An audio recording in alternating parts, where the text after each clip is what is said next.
Yes, uhali gani mpenzi mtazamaji, karibu katika Mangala News. Karibu kuzungumza michezo. Karibu kuzungumza taarifa mbalimbali ambazo zinatufikia ndani na nje ya nchi. Tuna mengi ya kukuambia, tuna vingi vya kukujuza katika dimba la kimichezo. Ukisubscribe utakometisha zaidi mpenzi mtazamaji na mfuatiliaji wa YouTube channel yetu. Basi kunako katika klabu ya Simba, baada ya tamko rasmi kutoka hapa, tunazungumzia tamko la serikali, Rais wa Tanzania Mama Samia Suluhu Hassan akizungumza na vyombo vya habari pamoja na viongozi wa klabu zetu mbili.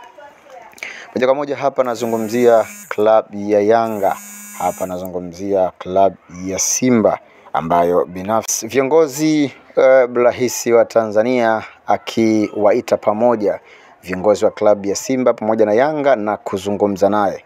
Nini ambacho kimezungumzwa? Basi kilichozungumzwa ni makubaliano ya pande zote mbili kuhusu mchezo wa dabi.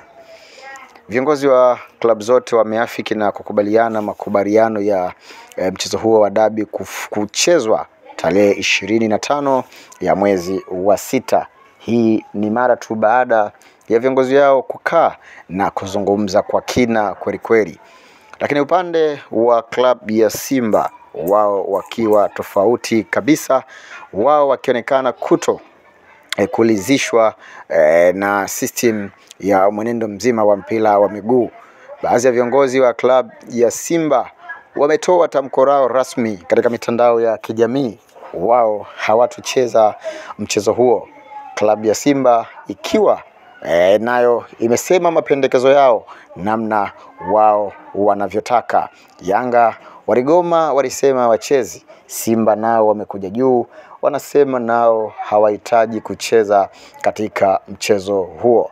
Baadhi ya viongozi wa bodi ya ligi pamoja na chama cha mpira basi wameanza kujiuzuru wenyewe kwa kuona mwendelezo mbaya wa mpira wa Tanzania. Simba Sports Club wao hawataki kuhitaji kucheza katika mchezo huo ambao umepangwa kufanyika tarehe 28. Mpira wetu wa Tanzania sitofahamu imekuwa ni kubwa kweli kweli, hali ambayo si shwari, tunaweza kusema hivyo. Nini kinakumba tasnia yetu ama chombo chetu cha mpira nchini Tanzania? Basi mimi niseme tu si mambo mazuri, ni mambo magumu kweli kweli ambayo yanaendelea.